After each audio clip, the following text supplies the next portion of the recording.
Yes, encore un maximum de bruit pour la yes, s'il vous plaît.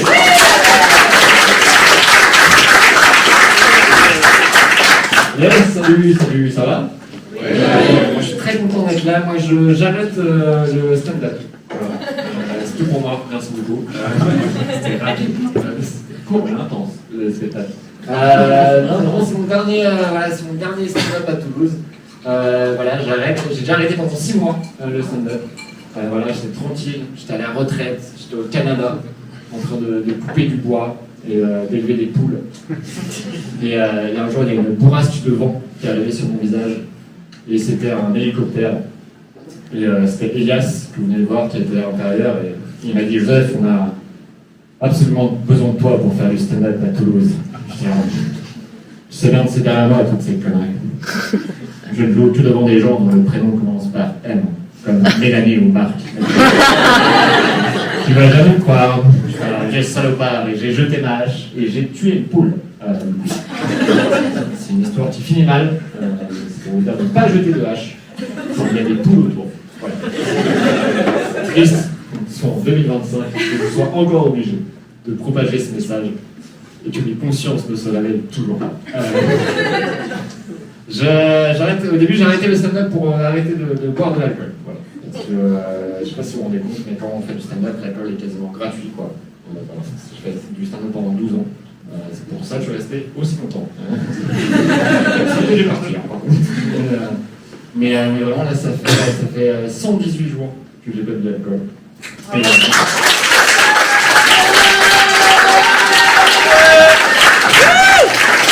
Là, il y a des gens qui ont crié qui sont bourrés. Mais 118, quand même, les 118, le chiffre du diable, moins 548. Je suis un sataniste qui n'a pas beaucoup d'opportunités. Je prends où je peux. C'est gentil d'avoir appelé. C'est pas moi qu'il faut soutenir ce soir. Qui il faut soutenir, c'est une petite entreprise qui s'appelle Cronenbourg et qui est en train de perdre énormément d'argent. Mais c'est pas facile d'arrêter l'alcool en France, parce que l'alcool c'est culturel, c'est pas cher, c'est dans les traditions. Ce serait totalement autre chose si je prenais une autre drogue. Ce serait totalement autre chose si je prenais genre de l'héroïne. Parce que déjà je sais pas comment acheter de l'héroïne. J'imagine que je serais obligé de sucer des gars dans la rue en échange d'héroïne. Et moi je me connais, c'est sûr. Je suce un gars, après je rentre chez moi et je suis là, putain, mais qu'est-ce que tu fais de ta vie, quoi? Tu as 33 ans et tu suces des... Et j'ai encore oublié de demander de l'héroïne.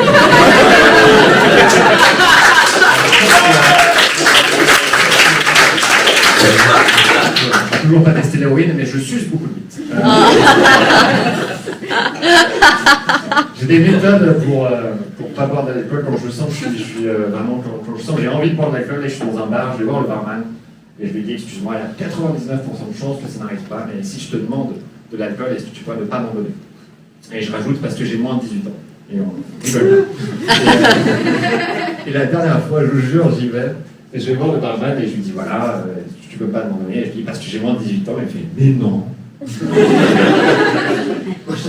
Non. Qu'est-ce qui s'est passé dans la vie de cet enfant de moins de 18 ans? Qui est mon visage. Tu sais, c'est quoi sa vie à ce barman s'il pense que moi j'ai moins de 18 ans? Et s'il rentre chez lui, il a son enfant de 3 ans qui est là, genre, tu m'as acheté des clopes ou pas? Enculé.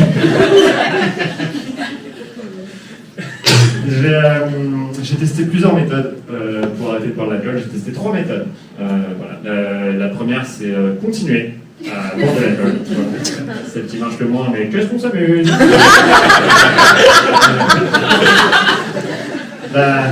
Je sais qu'il y a des pratiquants ce soir. La deuxième, c'est les alcooliques anonymes. Je fais les alcooliques anonymes. C'est super, les alcooliques anonymes. Voilà, ça marche. Il faut le savoir. Le seul truc pour que ça marche, c'est qu'il faut y aller. Et ça, c'est chiant. Mais je me souviens très bien, la première fois que j'y suis allé, c'était à peu près il y a 10 ans, je pense. Et j'étais tout jeune, j'étais plus jeune de là-bas. Et à la fin de la réunion, ils donnaient des jetons. Ils donnent des jetons si ça fait un jour que tu n'as pas bu d'alcool, si ça fait une semaine, un mois, 6 mois, un an, pour célébrer la sobriété. Et il savait que c'était ma première réunion.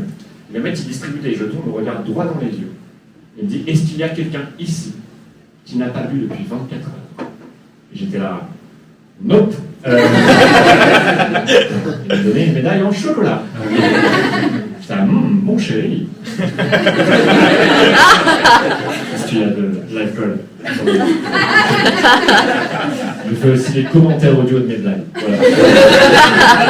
J'appelle ça un art complet. On est maintenant au chapitre 2. Voilà. Pour les gens, est-ce que les gens ont bien eu le sommaire à l'entrée? J'ai oublié ce que je voulais dire du coup. Je suis content d'être à Toulouse, en tout cas, j'ai écrit là pour bosser ces vannes, je suis allé bosser à Ombre Blanche. Vous voyez par applaudissement, vous voyez la librairie? J'adore cette librairie, quoi. C'est tellement grand, c'est une ville, c'est vraiment une ville à part entière. Hein. C'est vraiment, c'est ultra grand, et quand tu penses que tu es sorti de la librairie et que tu te retrouves dans un café, c'est encore la librairie. C'est fou, quoi. Le temps passe différemment là-bas. Je ne sais pas si vous êtes au courant, mais voilà. Mais en tout cas, si vous mourrez dans la librairie, vous mourrez aussi dans la vraie vie. Parce que c'est une librairie. Ça marche pour toutes les librairies. Évitez de mourir. J'en suis où, Elias? Hôpital Psy. Hôpital Psy, merci. C'est vrai, je me suis dit, pour être professionnel, je vais pas prendre mon carnet sur scène. Il faut que j'apprenne ces blagues, parce que le 26 octobre, il faut que je filme ces blagues. Et après, prendre ma retraite et m'acheter une canne à pêche. Mais je me suis dit, je ne peux pas prendre mon carnet sur scène, parce que c'est pas professionnel. Du coup, je l'ai donné à Elias, et il me dit où j'en suis. J'ai juste réussi à exploiter quelqu'un. Mais voilà, mais la troisième méthode que j'ai testée pour arrêter l'alcool, c'est je suis allé en hôpital psychiatrique pendant une semaine et demie. J'ai fait une cure de désintoxication. Là-bas, il y a beaucoup de clichés sur les hôpitaux psy. Je ne sais pas si vous voyez un peu les clichés dans les films sur les hôpitaux psychiatriques. C'est genre il y a un mec qui est enfermé dans sa chambre toute la journée, qui tape avec les murs, une personne random en fauteuil roulant avec un cache-œil. Une phrase du genre « Les cadavres n'existent pas !» C'était mon premier soir. Est-ce que je suis dans un hôpital psy ou en prison? J'ai poignardé quelqu'un dans le doute. Voilà. Il faut faire le premier jour en prison. J'ai l'impression que je m'adresse à un public qui n'a jamais fait de prison. Loser. J'ai poignardé avec mon savon. J'avais aiguisé avec mon couteau.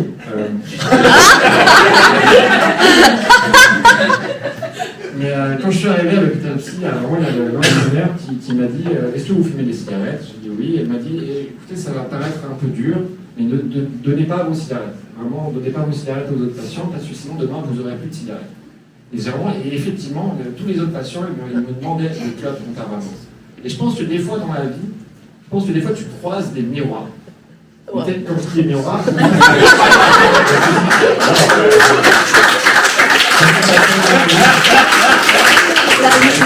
Vous savez quoi? Il y en a un juste là. Il y a un autre ici. Ah ouais, putain, c'est cassé la gueule.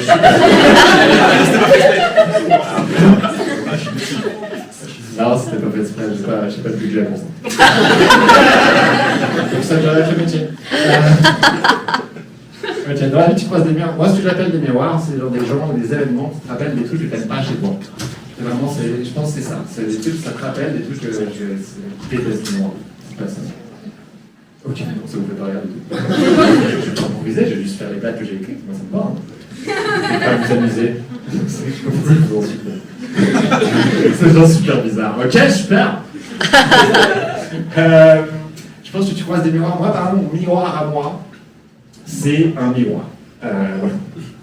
Voilà. Ouais, c'est en fait, quand la blague est d'un coup, elle est beaucoup plus drôle. C'est vraiment dommage. Parce que je la referai pas à Toulouse en plus. C'était la dernière fois qu'on a eu cette blague. Elle est morte, vraiment. Les gens passent dessus comme ça. Mais en tout cas, on croise des miroirs et j'ai vu vraiment les gens demander des clubs. Et en fait, j'ai vu comme moi, je demandais des clubs. Parce que le truc, c'est un peu comme quand tu es sur la Tour Eiffel, le seul truc que tu vois pas de Paris, c'est la Tour Eiffel. Et le truc, quand tu demandes des clopes aux gens, le seul truc que tu vois pas, c'est toi en train de demander des clopes. Et j'étais alors, waouh! Et je me suis vu en miroir comme ça, et je dis, ah, c'est agressif, quand même. C'est agressif. C'est agressif comme une érection le matin. Moi, je trouve ça agressif. Une érection le matin, je me réveille, genre vraiment, il y a ma bite qui est là, on va baiser! Ok, on va se brûler alors! Parce qu'on va peut-être déjeuner, au mieux. Chocolat chaud. Mais vraiment, ouais, dans l'hôpital, je me disais, je suis clairement la personne la moins folle de cet endroit. Justement, je suis la personne la moins folle de cet endroit. Et en même temps, je pense que tout le monde se disait, je suis la personne la moins folle de cet endroit. Parce que tout le monde avait des histoires incroyables, mais tu savais jamais si c'était vrai ou pas. Parce que tu sais, les gens étaient très incohérents. Donc toi, tu avais quelqu'un qui t'a genre, oui, je connais Emmanuel Macron et il me doit de l'argent. Oui, bien sûr. Il nous doit tous de l'argent. Mais de ça, à un moment, je me baladais dans les couloirs et je passe devant la salle télé et il y a une interview de Baptiste Le Caplin à la télé. Et le truc, c'est que moi, ça fait longtemps que je fais ce métier, je connais Baptiste Le Caplin. Et j'étais vraiment à 2 doigts, dans un hôpital psychiatrique, devant la télé, de faire le mec là, je le connais. Je lui dois de l'argent. C'était peut-être moi le mec le plus fou de ce temps-là. Mais quand j'étais à l'hôpital, il y a la gare de Macon qui m'a appelé, comme souvent. Non, j'ai pas de... Ça me fait rire que j'ai vraiment une relation avec la gare de Macon. Il m'appelle régulièrement. Je dis, ça va? Ouais, ça va, oui, c'est toujours la même chose. Pas d'impro, on a dit. Pas d'impro, je sais pas pourquoi. Je l'ai dit tout à l'heure et je n'applique pas les propres conseils à ma propre demeure. Là, il y a la gare de Macon qui m'appelle, parce qu'en fait, j'avais oublié un train. J'avais oublié. Vous êtes sûr que je l'ai pas bu depuis 118 jours? Ça fait 118 jours que je mens tous les jours. Non, en fait, j'avais oublié mon sac dans un train pour aller à Lyon. Et il allait jusqu'à Macon, et voilà, je l'ai oublié parce que j'étais trop... tête en l'air. Comportement de personne tête en l'air. D'oublier son sac dans un train. Après avoir bu énormément d'alcool. Et que la gare de Macon m'appelle, et moi je suis à l'hôpital, je suis défoncé, je suis sous Valium, je ne comprends rien. On me dit c'est la gare de Macon, je réponds non. Vous n'êtes pas la gare de Macon. La gare de Macon ne m'appelle pas au téléphone. La gare de Macon n'a pas de bouche. Je suis faillant. Et du coup, ils me disent, et moi en plus dans ma tête, je me dis, ok, mais il ne me semblait pas avoir des papiers d'identité dans mon sac. Dans mes souvenirs, il y a juste une casquette et 2 bières. Peut-être qu'ils ont juste deviné. Je fais, ah, Joseph. Mais, et vraiment, et je sais, en fait, je sortais de l'hôpital, j'étais hospitalisé à Paris, je devais revenir à Lyon, et je savais que je passais par Macon. Donc je me disais, ok, je vais récupérer mon sac à ce moment-là. Et à ce moment-là, ça fait 2 semaines que j'ai pas bu d'alcool, et je sais qu'il y a 2 bières dans mon sac. Et moi, j'y pense pendant tout le chemin en train, et j'ai pas envie de les boire. Moi, j'ai pas envie de les boire, mais j'ai pas envie de les jeter non plus. Voilà. Parce que je suis avant tout écolo. Voilà. Message qu'il faut retenir ce soir. D'ailleurs, j'ai demandé à ChatGPT, j'ai demandé qu'est-ce qui fait le plus de mal au climat entre manger de la viande et boire de l'alcool. Et ben, ça va peut-être vous surprendre, mais c'est boire de l'alcool. C'est pas vrai du tout. En partie pour ça que j'arrête ce métier, parce que je peux vous dire n'importe quoi. C'est fou cette manipulation. Quoi. Ça marche encore mieux avec les gens connus. C'est vraiment, je peux vous dire, ouais, de toute façon, avec la mec de Bouze, on sait tous s'il trompe sa femme. C'est pas mais non. Non, il est tranquille chez lui, il prend de la coke, il a rien demandé à part. Mais du coup, je me dis, ok, je vais donner ces bières à quelqu'un qui boit dans la rue, sur les quais, n'importe où, à Macon. Et je trouve personne. Et tu sais, j'aurais pu laisser les bières genre devant la gare, un truc comme ça, mais je sais pas pourquoi je voulais les donner en main propre. Je voulais transmettre mon alcoolisme. C'est plus mon problème, c'est le tien. Et je croise un SDF qui là, et je vais le voir, et je lui dis, moi j'ai pas d'argent, donc j'ai des bières si tu veux. Parce que moi ça me pose pas de problème que les SDF portent de l'alcool.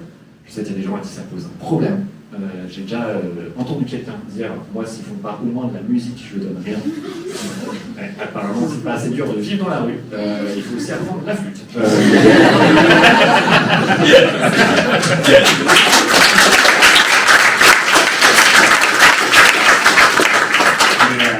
Du coup, ouais, je lui donne des bières. Et en fait, à ce moment-là, vraiment, je sortais de l'hôpital, on était en décembre, j'ai récupéré mon grand sac, je lui fais un cadeau. J'étais là, putain, je suis vraiment le Père Noël des clodos. Mon traîneau, il est traîné par des bras.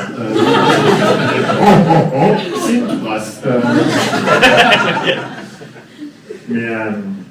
Mais voilà, mais ça fait, du coup, si on fait le calcul, ça fait plus de 118 jours depuis décembre, parce que c'est pas une ligne droite d'addiction et j'ai eu des rechutes. Après, j'ai un addictologue qui m'a dit il ne faut pas utiliser le terme rechute. Il m'a dit il faut dire reconsommation. Parce que c'est un addictologue qui aime les propos. Il adore la langue de Molière. J'en ai marre des gens qui se branlent sur la langue de Molière. Oh, Molière. Tu sais, c'est sûr, Molière, au niveau à quel point il est connu, à quel point il a influencé la culture, sûr il avait des mythos. C'est obligé. Obligé, Molière est à l'envers. Tu veux un rôle Il va falloir un péton dans les latrines, c'est sûr. Bon, pas des mythos. Pas des mythos, mais moi de même.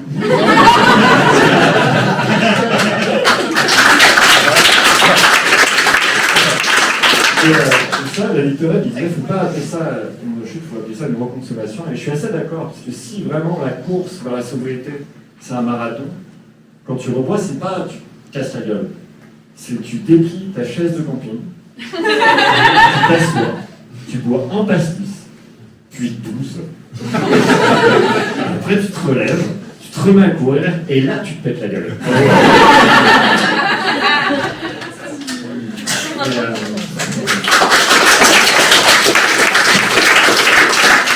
Du coup, voilà, j'ai arrêté de boire, là ça fait presque 4 mois que je bois pas. Je redécouvre mes émotions. Voilà. En fait, quand tu bois beaucoup d'alcool, tu vas encore ressentir tout le temps la même émotion. Et quand tu es heureux, tu bois, quand tu es triste, tu bois, quand tu es en colère, tu bois. Et du coup, là, je redécouvre mes émotions, je redécouvre la tristesse, par exemple. Avant, qu'est-ce que je faisais quand j'étais triste et quand je buvais de l'alcool? Je me bourrais la gueule et j'envoyais des messages à des gens connus sur Instagram pour les féliciter pour leur travail. Et un jour, j'ai envoyé un message à Diams en lui disant merci pour tout ce que tu as fait. Ça donne de l'espoir dans un monde parfois sombre. Diams m'a répondu. Elle m'a dit merci Joseph. Alors, qu'est-ce que je fais maintenant quand je suis triste? Je prends des antidépresseurs. Voilà, c'est super. Moi, j'adore. Yes. Vous êtes mes dépressifs sûrs? Allez. C'est con d'arrêter sa carrière au moment où tu as trouvé le nom que tu as connu, quoi.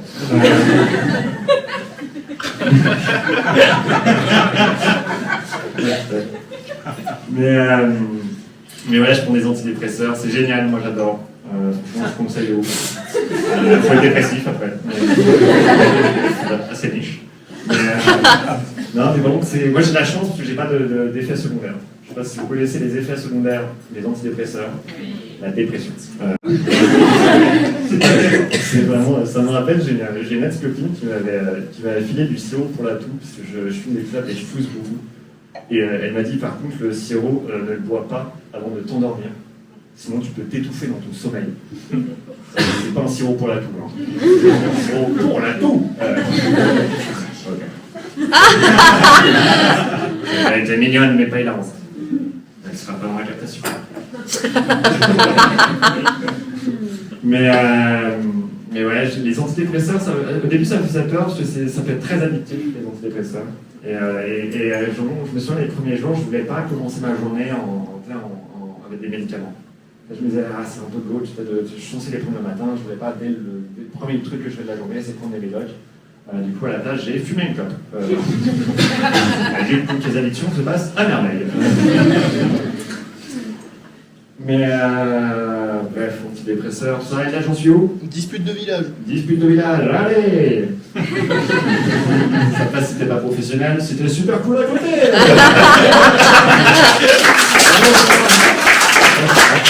Si j'aurais su ça avant, j'aurais fait ça depuis le début.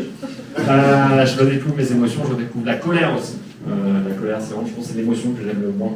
Voilà, je préfère largement la joie. Vous avez déjà essayé la joie? Non, personne n'a jamais été heureux. Tant pis pour vous. Là, je redécouvre la colère. Moi, j'aime pas être énervé. Vraiment, être énervé, ça m'énerve. En fait, vraiment, le truc qui m'énerve le plus, c'est d'être énervé. C'est vraiment, je suis énervé d'être énervé. Après, je suis énervé d'avoir été énervé d'être énervé. C'est une vieille dispute de village. C'est vraiment une vieille dispute de village avec deux vieux qui se parlent plus depuis des années et ils savent même plus pourquoi. Ils savent même plus pourquoi. Alors que généralement, c'est juste sur un des deux qui est raciste. Généralement, c'est le racisme. Le racisme détruit les vies. Voilà. C'est presque autant que les haches jetées à proximité des poules. Les deux combats. Le racisme en premier, évidemment que jamais je mettrai la vie des poules. Après, est-ce que c'est spéciste? Mais. Okay. Mais ouais, la colère, j'ai vraiment le truc, c'est que j'arrive pas à avoir une colère saine. Genre vraiment, moi, j'arrive pas à avoir une colère saine. Je me souviens de ma première copine, elle avait une colère saine. Elle était tout le temps énervée, mais c'était assez justifié. Elle s'identifiait beaucoup à Hulk. Voilà. Je trouvais très excitant. Je sais pas pourquoi je le dis à vous. Mais voilà, mon psy. Et en fait, il y a un truc, j'avais pour son anniversaire, il a fait une surprise, il y a un truc qui s'appelle les Fury Rooms. Les Fury Rooms, c'est ouais, ok, il y a des gens qui voient, c'est une pièce où tu as plein de matériel que tu peux détruire. Vraiment, si tu fais passer ta colère comme ça, on te donne différentes armes et tu casses des objets. Voilà, c'est des objets recyclés. Voilà. Parce que le message, c'est de l'écologie. J'ai l'impression de faire un très mauvais épisode sur l'écologie. C'était cool, on n'a pas compris que c'était le thème principal. Et du coup, je lui offre ça pour son anniversaire. Elle s'est passé ça, elle arrive, elle est toute contente, elle voit mannequin. Alors, ouais, je vais pouvoir détruire le patriarcat. Ouais. Et moi, j'ai pris une session que pour elle. Premièrement, parce que je suis pauvre. Et deuxièmement, parce que j'exprime pas ma colère comme ça. Moi, j'exprime pas ma colère en tapant sur des trucs, parce que ça me fait mal. Mal par rapport à mon corps, parce que lui n'a pas de force du tout. Vous voyez des yaourts, 0% de matière grasse, c'est pareil pour moi, avec des muscles. Mais du coup, je lui offre ça, et t'as le maître de l'accueil qui lui montre tout ça et tout, et elle est trop contente, elle se prépare, et le maître de l'accueil me regarde, et il me fait, vous voulez regarder? Je dis, non. C'est pas du tout ce qui est en train de se passer. Je pense que c'est plus ton truc à toi. Je pense que c'est pour ça que tu travailles ici. Là, je travaille pas du tout ici. Je dis, enfin. Ok. Il faut travailler sur cette chose. Parce qu'en fait, il y a une deuxième chose. Mais à chaque fois, les gens étaient là, oh! Du coup, j'étais là, alors. C'est pas drôle. Je sais pas pourquoi je vous dis ça, vous. Et pas mon psy, encore une fois, c'est quand? C'est le 7 lors des du coup, voilà, je redécouvre les émotions, et en fait, pour moi, le stand-up, c'est trop d'émotions. Vraiment, le stand-up, c'est trop d'émotions pour moi. C'est quand ça marche, c'est là, ça va. Mais c'est quand ça marche, quand vraiment, on dit ça, c'est je suis quoi, c'est du stand-up, du crack! C'est du fractionnement. Un problème de plus.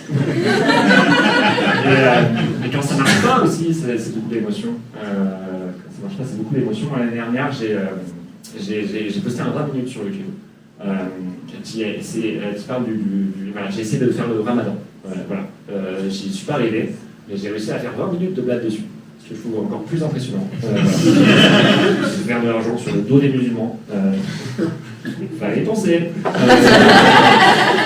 Mais parce que là, si tu peux pas juste mettre 20 minutes de stand-up sur YouTube et les gens ils vont regarder, ça ne fonctionne pas comme ça. Il faut mettre des vidéos sur Instagram. Je mets un extrait sur Instagram et en fait je me fais insulter par des centaines de fachos parce que j'avais oublié dans mon rêve d'insulter les musulmans. Ce qui est l'erreur de base. Mais en fait, il ne faut pas répondre aux commentaires méchants sur Instagram, vraiment, il ne faut pas répondre. Mais je regardais le profil des gens. C'est ça l'avantage avec Instagram, c'est que tu peux te faire insulter par des gens et en retour connaître leur passion. Et il y a un mec qui m'insulte et vraiment, son profil, c'est que des photos de couteaux. Et il y a un mec qui lui répond, gars, t'as que des photos de couteaux. Il lui répond mot pour mot, pardonne-moi de m'intéresser à l'art de la coutellerie internationale. Je suis mort de rire parce que c'est drôle. Et lui, il sait pas que c'est drôle. Et vraiment, je réponds pas, parce qu'il ne faut pas répondre aux commentaires méchants, mais je suis un gamin. Je suis un gamin, donc je vais sur son profil et je tape un commentaire en disant « Enfin quelqu'un qui s'intéresse à l'art de la coutellerie !»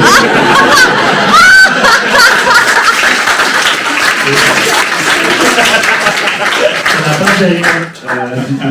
Ils m'ont répondu, tu viens de ridiculiser sur mon profil, mais sache qu'on est des milliers dans le monde, des milliers. C'est moi, je suis musulman. C'est juste pour savoir, tu vois, si je me fais tuer un jour par quelqu'un, je pense que le premier suspect, c'est quelqu'un qui s'intéresse beaucoup à l'art de la coutellerie internationale, qui va me mettre, je pense, un coup de revolver. J'ai une surprise à la fin de cette blague. Mais ok, je vais pas te montrer ce que c'est ça. J'arrête le stand-up en partie à cause de l'alcool, pour d'autres raisons aussi. Je sais qu'il y en a dans la salle, il y a des gens qui vont mal le prendre, mais j'arrête un peu à cause des stand-uppers. On est des merdes.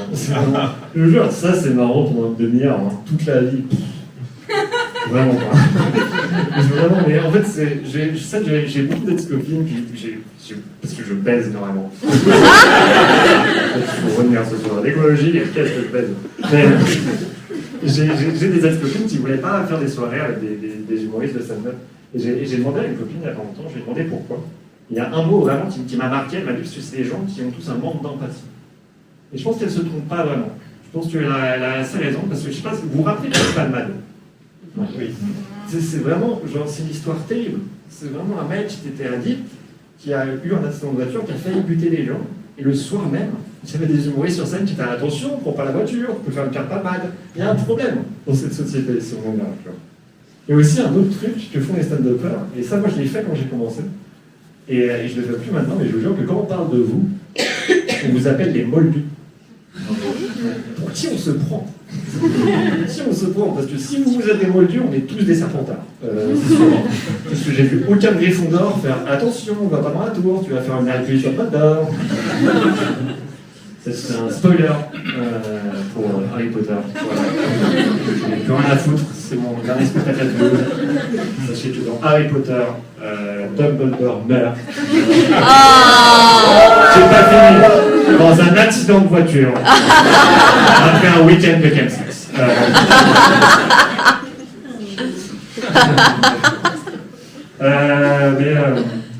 Mais ouais, j'arrête le stand-up. Je redécouvre le plaisir En fait, pendant 6 mois là, j'ai arrêté. Je redécouvre le plaisir de faire des blagues, mais juste à une personne. C'est juste à des personnes que j'aime. En fait, vraiment, moi je pense que les personnes que j'aime, que ce soit de l'amour, de l'amitié, pour moi c'est le même sentiment. J'adore leur faire des blagues. Je veux être une source de divertissement pour ces personnes.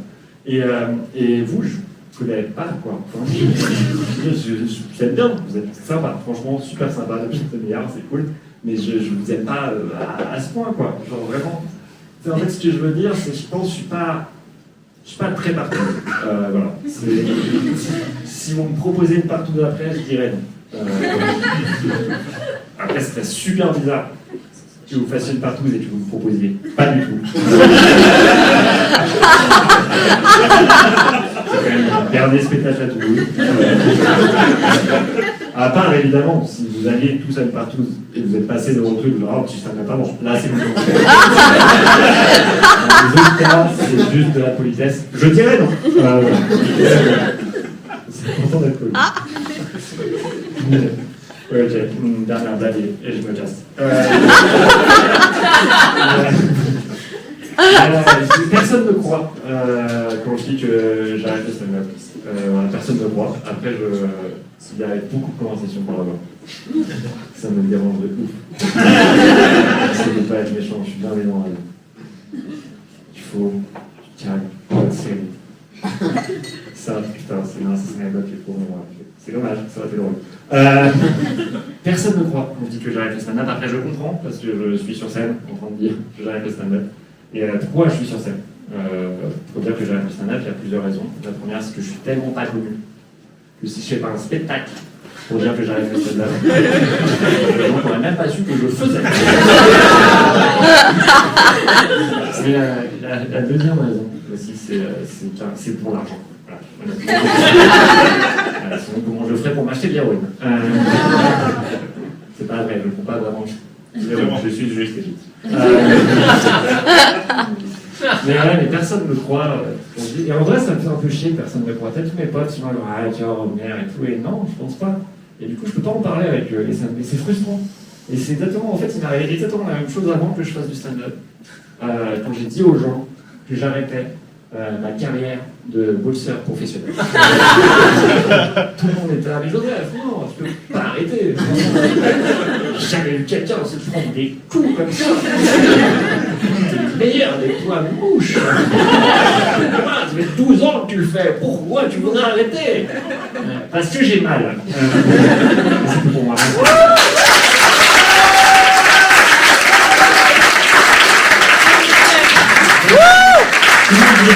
Adorable. Écoutez-moi ça, c'est changer de micro parce que celui-ci ne marche pas. Non, ce qu'on va faire, c'est une petite entrade de 10 minutes. Et dans 10 minutes, il y a encore une demi-heure de blague. Voilà, vous pouvez aller consommer au bar, fumer des cigarettes, faire tous les trucs qui vous disent la santé. Allez, à